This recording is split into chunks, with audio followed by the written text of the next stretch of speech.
Okay, hi guys, welcome back to another DBD Coaches Call. So this week we're going to be talking about promoting and enforcing athlete accountability.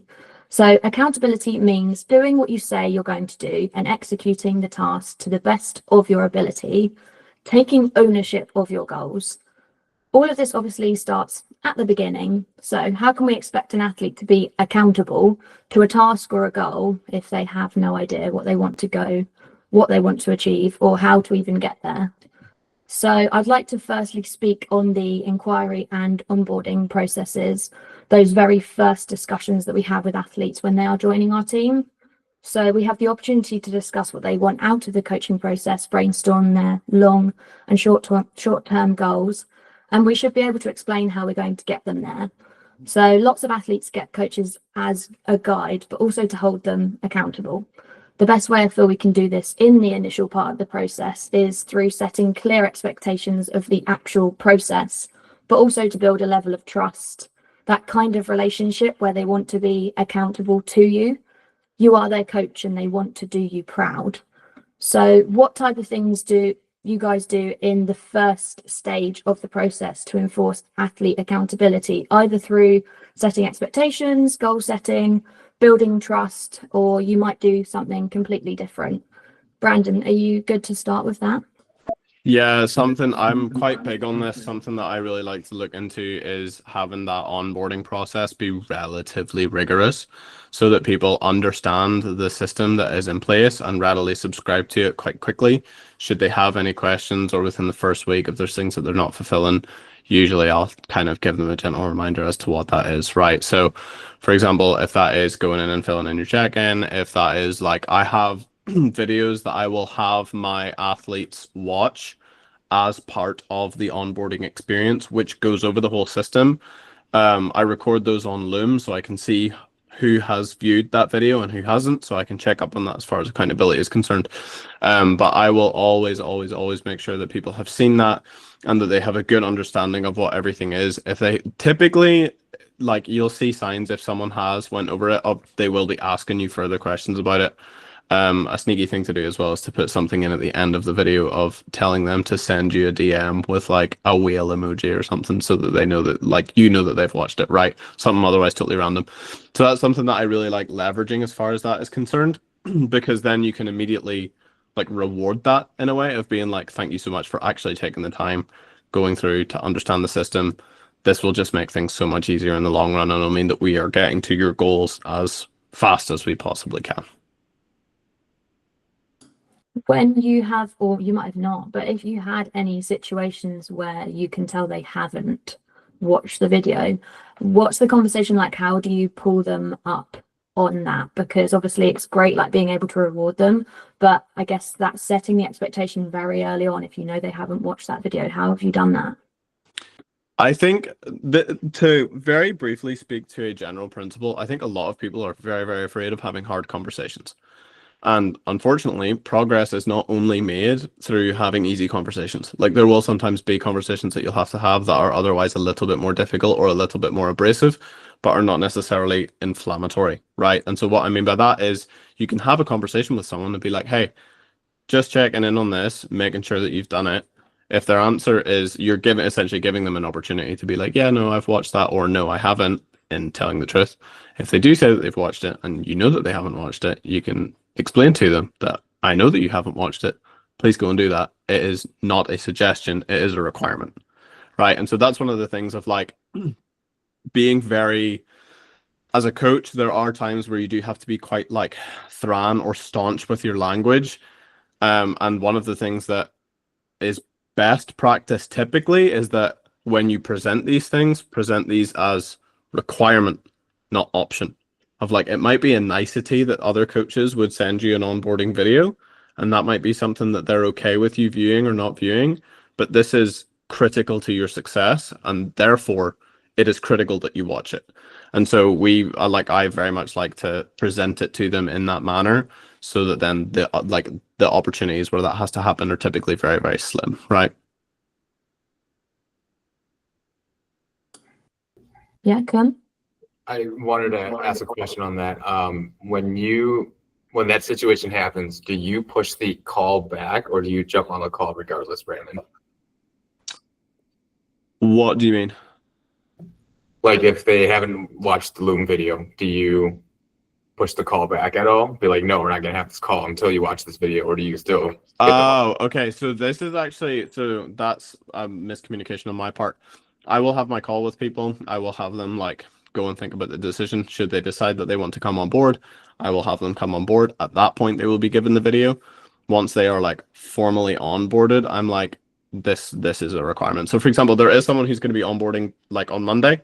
He has been sent all of those assets. I will be checking on Saturday. It's Wednesday today, obviously. I will be checking on Saturday whether he's looked over all of those. And I'll be like, hey, I noticed that you haven't done these. Until these are done, you don't have a program. So make sure that you have these done, right? You can leverage it in that way. That's definitely like probably a little bit unconventional to do. You're going to want to give most athletes a program anyway. But I do like to give people some form of advance notice. There was a video that I put out, to be fair, which was done like halfway through the majority of my roster's time in being with me. And I basically gave all of them like a week. I was like, go and watch this. Like, and it was repeat pull-ups for a couple of people who hadn't watched it. And I was like, you need to go in and do this. And then if it's the case of like, if you're not going to subscribe to the system, then you won't be subscribing to the program either. Do you know what I mean? Like there, particularly if it's that critical. Bear in mind, this is me like knowledge dumping for 45 minutes and explaining the entire system, like the whole thing. And so it was very, very critical. I'm not just saying like, hey, here's your technical feedback. If you're not looking at your technical feedback, you're not getting a program. Do you know what I mean? Like I appreciate life is busy for people, but 2 weeks is very typically enough to watch a video, right? Like you have your dinner on YouTube. You can just swap the YouTube out for whatever that video is for one of your dinner times and you're fine. Do you know what I mean?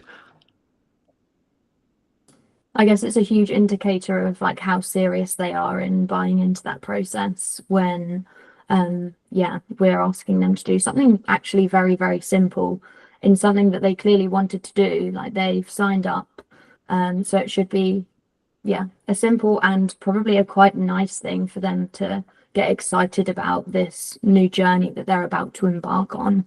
I didn't want to hang around on the beginning bit too long because I know when we did our communication video a while back, we did a lot about setting expectations there and how important it is to make that really, really clear.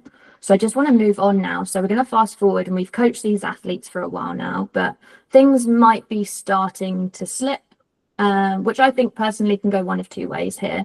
An athlete can start to become too reliant on the guidance of their coach, and they start needing their hand held like during every session, or they could go completely the other way and feel they don't need their coach at all, and we like basically don't hear from them. So I just want to ask everyone if they could just give me one sign that they might notice or look out for when an athlete might start slipping on their accountability towards their goals, either direction. But what do we notice first? Lucy, do you mind going first? I've seen it recently with one of my athletes. They've essentially not been filling out the RPE on their accessories. So I let it slide for the first week because I know that like life changes happen, and I knew of their certain situation. So was okay with the potential of like those accessories maybe not being completed, or something similar, something took over, etc. And then another week went by and the accessories had still not been done or written down essentially on the weights or the RPs, etc. So I called them out on it during their check-in, why hasn't this been done? And they said that they have done the accessories, they just don't care about their accessories enough to write down the RPEs, etc., and like the weights that they've done. So that was an immediate like red flag. Like, this is the expectation. The program, the accessories are just as important as your top set, your working sets, your warm up, your stretches. Like, it's all equally as important. And it was just reminding them of essentially the expectations that accessories aren't there to fill time, to keep you in the gym longer. They are there because they serve a purpose to develop your primary lifts. So that was like a bit of re-education. So yeah, that's essentially how I've kind of tackled that like slip off of effort, really. I think that is one of the most common ones, is just forgetting the RP or two here and there. There's two things here: is understand or finding out why. Like, why are you missing your RPEs? Is it because you don't care enough about the process, which is the majority of the time not the case? But it's finding out why they're missing it and solving that issue so that it doesn't happen again. If it's, for example, their Wi-Fi is terrible in the gym, well, then you can pull out your notes section, write down what the session is, and you can fill out your RPs there, and then you can translate it over, or your weights and RPs or notes, transfer it over after the session when you get back home. You should always fill out the session as you go, as a rule of thumb anyway. But the other thing is, like, how can we deal with athletes not filling in their program? It's like, again, there's a like timeline of how much do you need to get involved in that situation? And obviously at the beginning, if it's just an RP2 area that they missed, then it just bring it up into general conversation. Can you just make sure to fill out the RPEs because it's crucial to the process? We need that data. We don't program off assumption, we program off data. But then if it keeps going on, it's like, how can we scale up that? Like, how do we deal with it? And one of the ways that I found has been really successful is if you do not fill in an RPE, you do not get a program. Like, it's just that simple, because it comes down to we base our programming off the data that's filled out. So sometimes you might get a message saying, hey, I don't have a program today. It's like, I know why. It's because you haven't filled out your program. And then it's like, now I'm going to make sure that I do it so I don't go to the gym and I don't have no program there. So it's that scale that you have to play into. If it's a couple of times, you don't need to do that. But if it's like a culprit that just keeps on doing it, it's like, okay, not programming, then yeah. But I think that's the most common one. Find out why they're not doing it, solve that. So if it's just Wi-Fi, yeah. But yeah. To piggyback off that, I think an important one too is letting the athletes know that the more you see, the more informed you can be as the coach to help program for them. Because I think a lot of the times they don't view it that way. Like, oh, he's just gonna go up an RP or like change this rep scheme. But like, the more we see as coaches, the better our decisions will be. Are there any other signs other than not filling out a program? Obviously, that's a really nice, obvious one, especially if we go off of that data for the following week. Are there any other signs that athletes might portray that shows that they might just be not holding themselves accountable, that we can help pull them up on? There's the video analysis side. So with all the programming in the world, at some stage, you're going to come to a standstill. Because you need to develop your technical application, and where athletes do not provide a video or two onto the Facebook. So this is where we host our video analysis. But if they do not get involved in that process, their technical ability is not going to improve. So again, it's just going to come to a standstill with their progress. So just making sure that even when you submit the video analysis, so at the end of every block is my recommendation with an athlete. But even throughout the block, it's just making sure, ping me over a video or two so I can review how you're getting on with that. And then if you need any like finer details, we can amend it there and then. And then at the end of the block, again, we'll go through that full review process. But again, if you do not submit, then at some stage, you're going to come to a standstill. Yeah, I absolutely agree. And then something we can do as coaches is sometimes I'll literally just put a post on Facebook in the notes section if I haven't seen like something specific from them for a little while. That's just something that we can do as like a little hint there, rather than being like, hold on, I haven't seen any of your videos. You can just make that as a little note. And then if they ignore that, that's sort of when you can pull up that hard conversation with them. I will add to that. It's just not posting a video. You need to make sure that you have your sets, your reps, your focus points, the intentions of what you're trying to improve, because otherwise it's just a blank canvas. We don't know what we're reviewing of you. So it's just making sure that the athletes go that extra mile to provide us the detail that we need to review the process.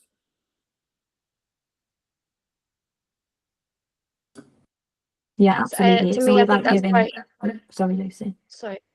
You go. Another kind of way that I kind of see if one of my athletes is kind of slipping off is not necessarily doing a check-in every week.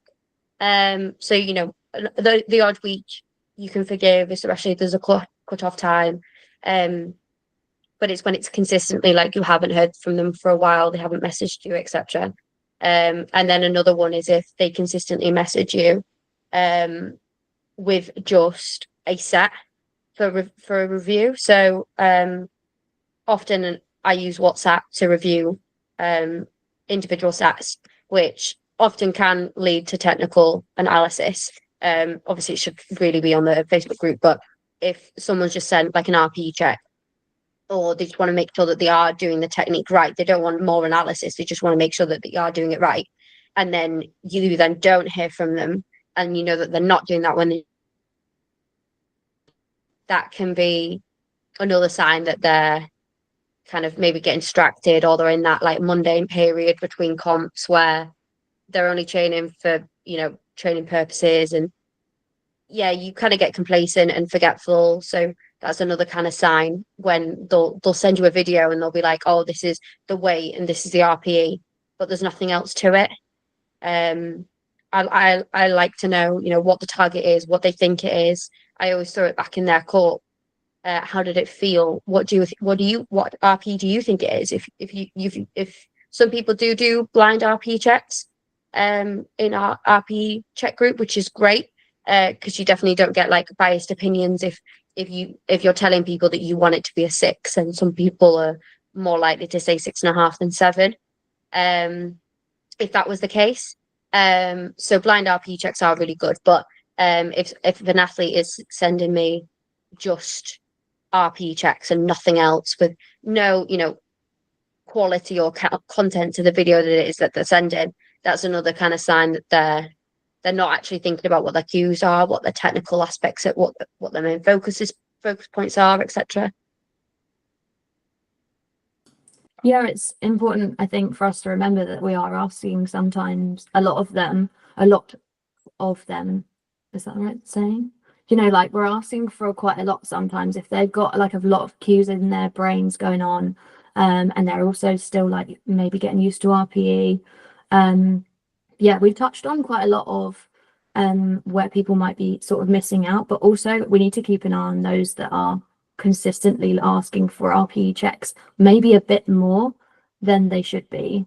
They're like more reliant on those RPE checks in the group chats or like direct to coach. That's another thing where we need to be able to ensure that they can be a bit more independent with their own RPE, because they need to get to know their own lifting rather than just constantly asking for the answer every time. And I think a good way to sort of promote that is if they're directly asking you, is just asking them what do you think it is first, rather than just sort of hitting them with the answer every time, which is why I quite like in the RPE chat when they say what they think it is before they start getting loads of answers, not necessarily saying what the target is, but sort of giving the other athletes some context as well. We've got loads of systems in place within DBD to enforce athlete accountability, and I definitely think that there's people use some aspects more than others, like they'll use the group chats more than they use the Facebook group, and then vice versa. But I think if we had like an athlete with the most perfect accountability, they would probably use pretty much all of our systems fairly evenly. So I want to run through some of the other systems that we have in place in DBD to enforce athlete accountability, and I want to just start with like day-to-day communication. And Callum's not on this call, but he brought up this question which I wanted to bring to you guys. Feel free anyone to answer, but can communication speed be a negative thing? Like if someone is dropping on their accountability, how fast we act on it, can it be negative? I think this is a bit of a mixed bag. There seems to be the kind of general consensus that if you reply quickly, you are automatically holding an athlete's hand. There are a lot of coaches who would be this a business decision or be this that they actually want athlete autonomy. It probably serves as both. But there are a lot of coaches where the industry standard is that you reply within 24 hours as opposed to within 10 minutes, right? The expectation with that then is that it allows room for the athlete to be able to cool off if it is a highly emotional situation, or to be able to make their own decisions.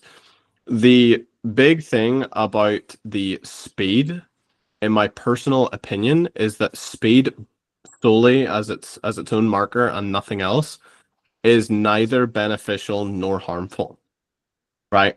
As it stands, speed is not beneficial or harmful, but the style of communication given in that time frame is the thing that may be beneficial or harmful. So if you are actively, for example, in other words, enabling an athlete to be heavily reliant on you and therefore have no sense of autonomy, or as we were saying, like if you're giving out those answers really, really quickly, then yeah, that could very well be harmful long term because you are creating a dependent relationship. I want all of my athletes to be able to reap the benefit of having me at 10 minutes notice, but being independently successful athletes. In other words, the greatest compliment I think I've ever received was my coach telling me that he could turn off his phone and he would know that I'd be able to execute the protocol accurately with precision and not make mistakes. That's what I want to be able to say of all of my athletes. And so it is not the actual speed of the delivery of information inherently that is bad. It is the mode in which it is given.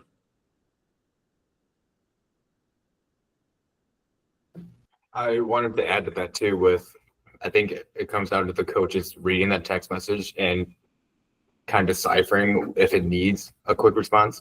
If it's like an emotional message you get where an athlete's super angry because they missed a lift, you want to give that athlete time to cool off and come back to it. So it could just be where you wait it out maybe 20, 30 minutes before you even reach out, or you just straight up tell them like, hey, I saw the message, I will come back to this in about 20 minutes where you have time to cool off. So I think part of it too comes down to the coach trying to kind of essentially deciphering what that message needs. Yeah, that kind of leads into a quote I saw somewhere or heard somewhere about like, don't reply to an angry email straight away. I guess that's a bit like try not to reply to emotional messages straight away. Obviously, depending on what the message says. But if it's one of those ones where you're like, whoa, I think they need some time to cool off, and maybe even I need to think about how I can best respond to this. Like sometimes we need thinking time too, to make sure that we reply in the most accurate way possible to help them move forward as well. What about in terms of day-to-day communication? Athletes sending too many messages, so on sometimes unnecessary information, which maybe could like even delay our reply time or the effectiveness of our reply. I think this can be done or worked around. So if an athlete is bringing too much external into the conversation that isn't training related, then your reply would be directly to the information that is relevant to the process. But then if it keeps coming up again and again and again, I was like, hey, I'm a coach. I am not your life coach, for example. So if they're bringing out emotional things that are affecting the stuff like that, it's like there is a line that we do need to draw, keep it training related. So yeah, there's two methods to that. I'm going to give a little bit of pushback because I would, if I think of like either end of the spectrum, right, which would I rather have more? Would I rather have the extreme where they communicate way too much to me, or have the other end of the spectrum where it is like drawing blood from a stone? I would rather have someone give me way too much information and me being able to go, hey, let's dial this in a little bit, right? Let's bring this down just a smidge. Like, I don't need to know how hard it was to trim your dog's nails and that's a little bit stressful. Like, I get that, but do you know what I mean? Like, a little too much can sometimes add just like unnecessary fluff to this. So with that said though, it is a huge part of my own personal ethos that I am first privileged with an athlete's trust, and I am then a coach, which implies that I am having a human on human interaction as opposed to an athlete on coach interaction. Part of that is being able to take a significantly more, and this is again entirely personal preference, but I like to take on a significantly more holistic approach. I hate that is a buzzword now, the term holistic. I hate that that's a buzzword, but that's kind of what this is. Where you are ultimately, any athlete, you're ultimately dealing with a human being. And so there are actually a lot of things which, although they may not directly look like they are training related per se, they can have such strong influence into training that it actually might be worthwhile knowing. So for example, there's a lot of medications that I know that my athletes are on. There are, like, if they're having digestive issues, if they're having, like, there's stuff that most of the time most people will be like, whoa, way too much information. Sometimes that is genuinely incredibly beneficial to know, particularly when, like Amelia's call, we have athletes who are experiencing urinary incontinence, bowel incontinence. These are things where you have to have a significantly more holistic approach to be able to look at some of those smaller things that most coaches perhaps wouldn't think about. But at least if you get that information, you can go, okay, I can probably rule this out for the time being, but let's revisit this in a week, 2 weeks, 3 weeks, whatever your personal preference is. So this is a battle that we have as powerlifting coaches, and that we are powerlifting coaches and there are specialists for this.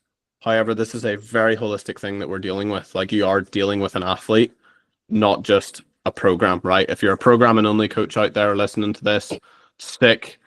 You don't have that issue. I might envy that, but for the rest of us who are always offering full coaching, we are looking at full coaching, the entirety of the human being. I absolutely agree with this. I think it was Alice that said a few calls ago that you actually consider yourself friends with your athletes. And I absolutely love that, because that's what I want. And I know, Adam, you said that you're a powerlifting coach, not a life coach, but I want to know about their life. I want to know that they're going back to work or uni and that they've got, a busier schedule, because that might contribute towards the fatigue of training, for the next couple of weeks once they get back into a routine. I want to know that they've had a newborn and the newborn has kept them up all night, because again, fatigue going to affect the training. I want to know for the girls if it's, that time of the month, because that will explain certain changes in RPE. Like, so I do want to jump in there. I don't really think there is too much information that you can give, especially when we go down the the route of urinary incontinence and potential constipation, because again, that affects your brace. There is, I don't need to know what your best mate Sarah did with some lad she met last night, but I want to know about your life, because I want to know how it might potentially affect your training and what changes I can make to your program to help. So, yeah, when I say life coaching, so the extremes of I don't need to know the information of when you got drunk, what happened. Like, I just need to keep the conversation nice and concise to the point. So, okay, Friday night I got drunk. Cool, I understand like what's going on here. Like, I don't need to know every single like detail of what the events were happening between that. So, like, I think the communication thrives on being concise in what the information you need to convey to your coach, but also vice versa, you to your athlete.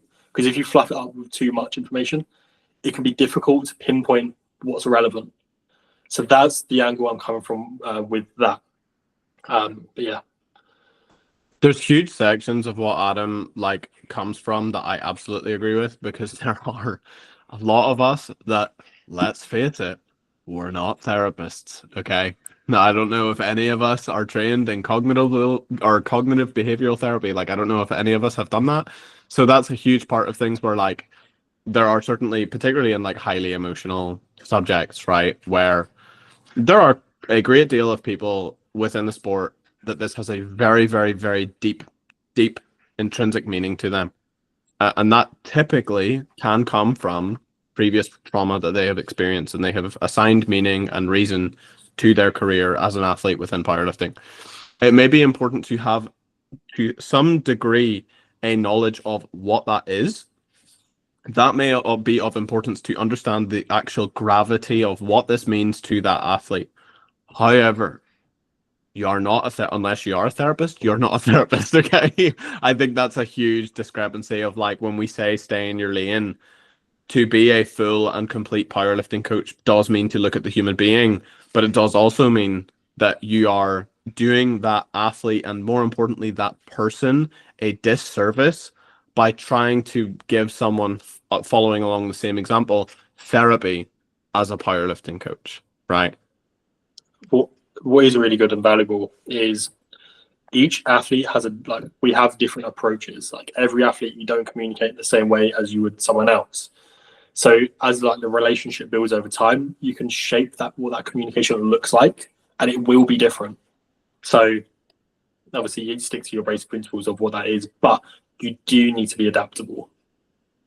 Yeah, I think we're straying a little bit away from the accountability side. Yeah, so I just want to pull it back and just round the communication bit off, and just saying that basically we just need context. Now, that could be somewhat non-training related, but more often than not, some of that lifestyle stuff that we need the information of is obviously going to give us some context. Some of the examples that Lucy brought up was great.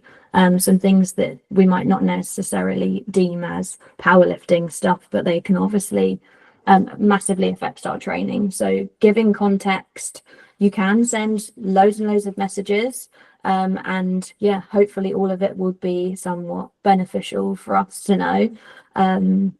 But yeah, we are not therapists, and please seek advice from a professional if you need one. So we're going to move, Lucy? I just want to jump in and say that we're also not nutritionalists either, because so often, although we also get people asking for life advice, we also get people asking for, what should I eat in a day? What should my macros be?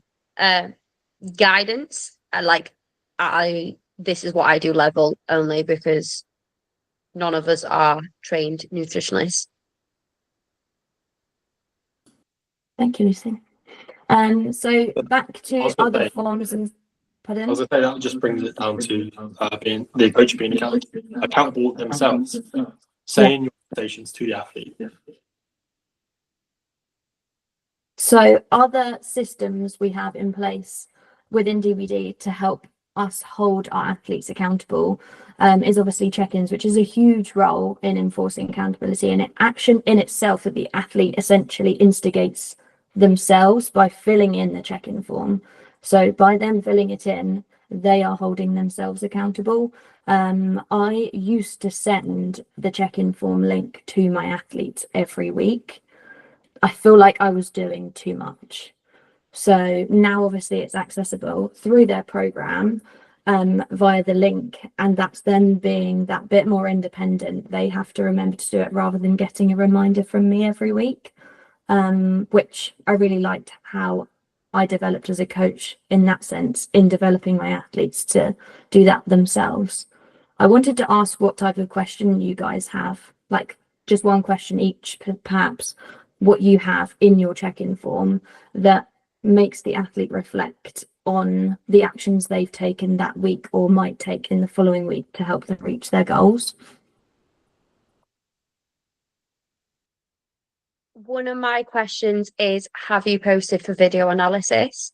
Because if the point in which they're filling out their check-in, they read that and realize they haven't, more often than not, I get a lot of video analysis submissions on the day of my check-in, because that serves as a reminder. And if they tick no, I can straight away be like, why haven't you? Or it actually gives me like they can then type me out a reason as to why they haven't. Sometimes it's that they want longer to practice the cue before they get me to review it. Sometimes it's that they've forgotten, in which case that's fine. That's their reminder. I'll get it, later on. So that in itself, they're accountable because they're doing the check-in, but it also is a reminder that they need to be even more accountable by sending over their video analysis. I had a review of my check-in the previous week, and there's 2 questions that I introduced, and the way I'm framing these questions is to prompt more deeper thoughts, because I feel like if the question is rather simplistic, the answer is going to be simplistic as well. But if you trigger like the deep reflection through the question, then I find that the athletes are more engaged in like digging down. So I'll go through 2 questions. Where did your actions this week align with your goal, and where did they fall short? And then the second one is, what standard do you need to raise to move closer to being the athlete that you want to be? And I feel like these are really deep, and like it's not something you can just put a few words to, because I find some athletes sometimes they're like, oh, I was in a rush, but these they really prompt that, okay, I need to stop and think about this question now.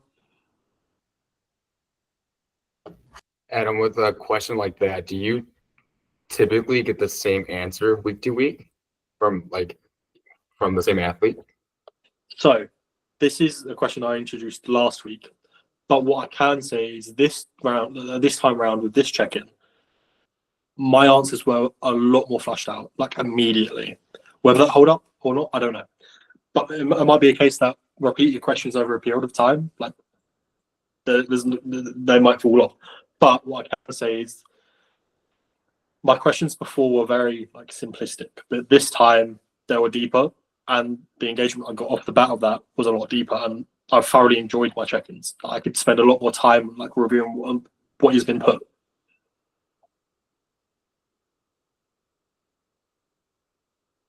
One of the things that I have in mind is, what will you do to achieve your short-term goal? And then it literally says brackets athlete profile.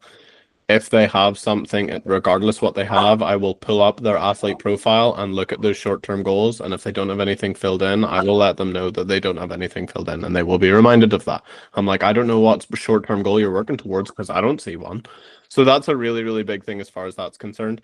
One side note that I will say, and I'm only saying this fully because I'm bragging about it, I have learned how to automate opening and closing check-in times so that the form automatically closes the moment that 8 hits, which means that if it's late, tough, it's late, it doesn't reopen, right? That's bringing people into actually having an understanding of what it means to be prompt and giving yourself enough time to be able to fill it out. Have you experienced when the check-in closes, the athlete says, oh, the check-in, my check-in didn't submit. So then you get a message sent directly to you with pretty much that whole check-in. Yes, and I've told them to not do that again. I told them to think about it at 6 p.m. instead of thinking about it at 7:30. And you just don't reply to that check-in. You just No, I don't reply. don't. No, I don't, because they know, at this stage, to be fair, with every one of mine, they know that. And there are different days, and the check-in closes at different times on different days depending on your package, so that I can get through everything. It is partially in respect of my time, it is partially in respect of their time, but it is primarily in respect of all of their teammates' time. If I am spending more time opening and closing that form and making sure that their submission came in, what's the point in having a boundary if the boundary doesn't really exist? And I'll make exceptions for anyone and everyone. Do you know what I mean? Otherwise, I just leave the check-in form open all the time. So all of mine are actually pretty okay with that now. The first couple times it happened, it was again one of those difficult conversations that you kind of have to have every now and again. But it was setting that standard from the very get-go of, I was like, I've automated this. This is actually out of my control now. That it closes at 8 p.m. sharp. If you have bad internet, and because there's a certain gym that a lot of them train at where they have bad internet, and I'm like, if you are worried that you're not going to get it in, submit it earlier, and you can submit the stuff from those days next week. You're not actually missing out on anything. I think it's very important to have a boundary so you can hold your athlete to that standard. and it also shapes the athlete themselves to the process over time, because they know full well know if it's late, it's not going to get reviewed, and that's going to impact their journey. So the next time around, best believe that they're going to get it in on time. The only thing I've changed with my checking times is I realize that sometimes Friday is a busy time and my check-ins close at 4 p.m. What I do is I alleviate or open it up the night before, and that it gives people time to get an early check-in in. So post work, 5 p.m., that they have that time, and there's no excuse then. Yeah, I've done the same thing where I've noticed that Friday evenings is very busy for my athletes, and most of like the athletes that even dropped off. So I moved it to Saturday afternoon, and it actually works out better for me too, where I can actually take a Saturday night and go through all the check-ins, and then if it bleeds into Sunday morning, then it's Sunday morning. The one question that I do have for my athletes is, what did you learn this week that you will apply again or do differently next week?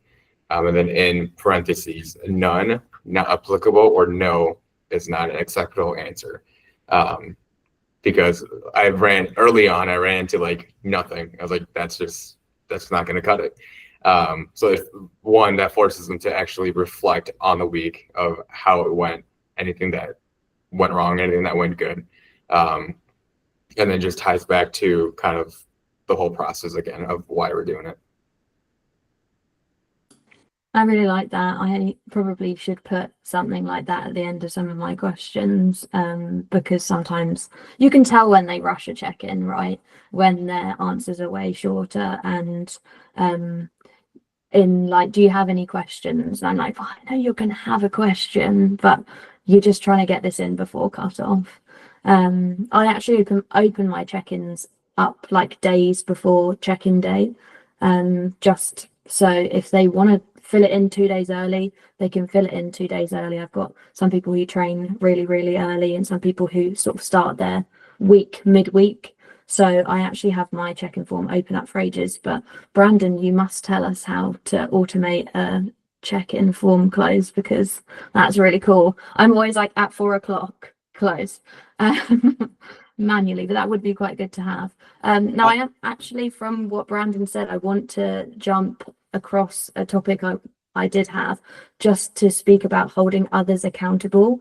Like, we are such a big team, like on the wider scale. So there'll be some people watching this and who aren't a part of DBD or aren't familiar, may not know how the team works internally, but we obviously have the group chats, which is where the athletes can help to hold each other accountable through RPE checks.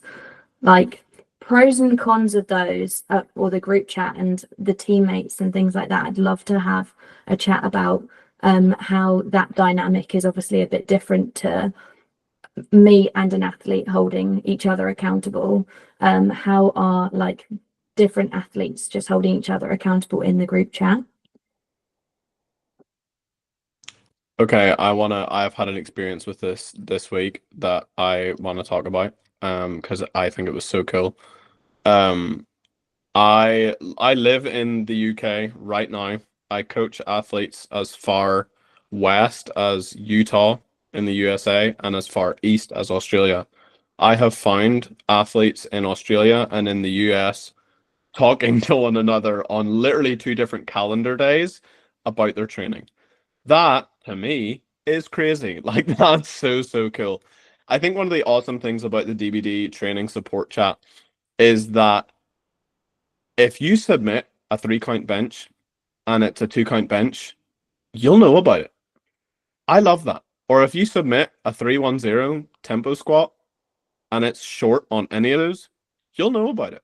Or if it's long, you'll know about it. Like, the genuinely, the amount of feedback that you get from the DBD community is so cool. Like, you probably could, like, you could nearly call it like community coaching. I know for my essentials athletes, so my comprehensive athletes get the 10-minute replies to me 6 days a week.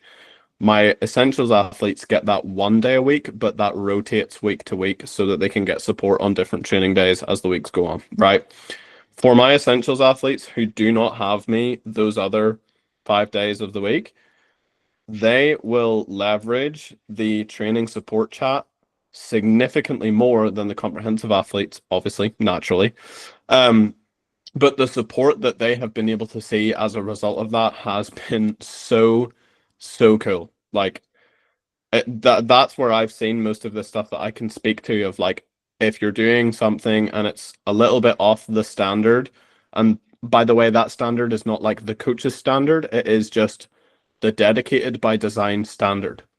Like a 3 count pause from any one of the 8 coaches, any athlete will do a 3 count pause, counting from 0, saying Mississippi between each number until you get to 3, and then you press. Like, it is always the same.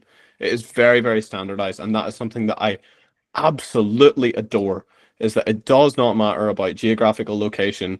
The standard is the same. I also really like holding my athletes accountable in the regard of the learning process that the community offers.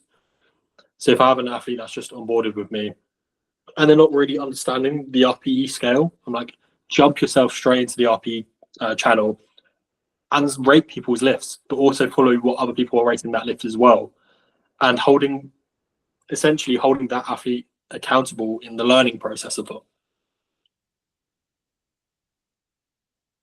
I posted into the RPE chat recently, and one of my athletes, well, actually a couple of my athletes were the ones to reply. And then they came to me in the gym and they were like, it felt so weird to RPE check my coach. But because they're so used to the standard, they were so confident in what it was that they were rating because they see it so frequently. Like Adam said, it's a really great way to learn about different RPEs by just watching other people's. So especially for newer athletes, I don't necessarily say, right, post to RP straight away. I say, get yourself in the chat, have a look at what's being posted, have a look at what people are saying. You'll look at bar speeds, you'll look at, a slightly rushed tempo, and you'll see that that would be higher rated RPE than what it actually looks like because it was slightly rushed. And it's a great way of them learning essentially the standard as well. Because we do have a DBD standard, and everybody squats to depth and everybody tempos the right tempo, and people pause a proper pause. Obviously not all the time, obviously not, there are, but everybody knows what the standard, of any federation that anyone wants to be a part of. They know what it is to compete and what that standard is. This is a great way for people to learn, and also for people to show off. I don't think like it actually gets used enough, but you don't necessarily have to throw in an RPE check to get an RPE check. You can throw in a PB and shout and scream and tell everyone about it, because it doesn't necessarily have to go, if you're not like an Instagram sharer, if you don't, love putting on social media, you can still share your wins within the group chat, and you'll get so much love and appreciation back, because everybody knows what it's like to squat 170 for the first time, because it's 3 red plates, to bench that 50 kg that you've been fighting for so long, because we all get to know each other's journeys. We know where everybody's at. You literally have 300 cheerleaders that are in your corner that know who you are. And most of us, we've never even met. We're from different countries. We speak different languages, but we literally have this one thing in common. And we love to see everybody in there succeed. There isn't a single person that I've come across or message that I've seen that's been like, yeah, but that was rubbish, or you maybe need to hit a bit lower, but like, oh, that was obviously not depth. People aren't spiteful about it. People want you to be better and want you to be, as strong as you can. It's so nice. Another point that I want to add to that really briefly, and then I promise I'll shut up, is the natural deviation to the mean and what that actually does when you have a pool of 300 people. The reason that I bring this up is because RPE becomes a lot less subjective when 300 people rate it. A lot less subjective. And so it's really, really cool to see the degree of accuracy you can actually get when 10, 15, 20 people give their opinion on what the RPE is based off of the context of all of the different RPE ratings that they have seen in the history of being in the chat, it gets a lot less subjective as time goes on, as athletes submit and support one another. It's really, really interesting to see just how accurate things can get with something that is otherwise very, very consistently labeled as very highly subjective. It gets a lot less so. Yeah, I think that highlights just how amazing it is being part of this team, like having so many teammates or cheerleaders. It's kind of like when you see people training in those really cool powerlifting gyms and everyone's taking in turns and like watching each other's lifts, but you could be in a pure gym in the middle of the country and post it in the group chat, and you can basically sort of have that same experience through your phone with these teammates all across the world.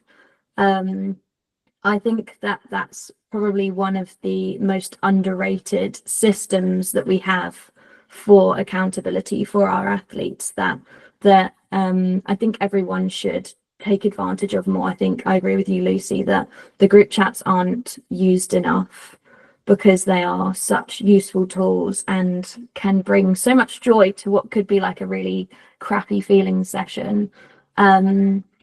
I think that I'd actually like to round off the call here. It seems like a really positive way to end the call about holding everyone accountable, coach, athletes, teammates, and yeah, so thank you so much for watching. Please make sure that you like and subscribe and tune in to next week's call. Bye.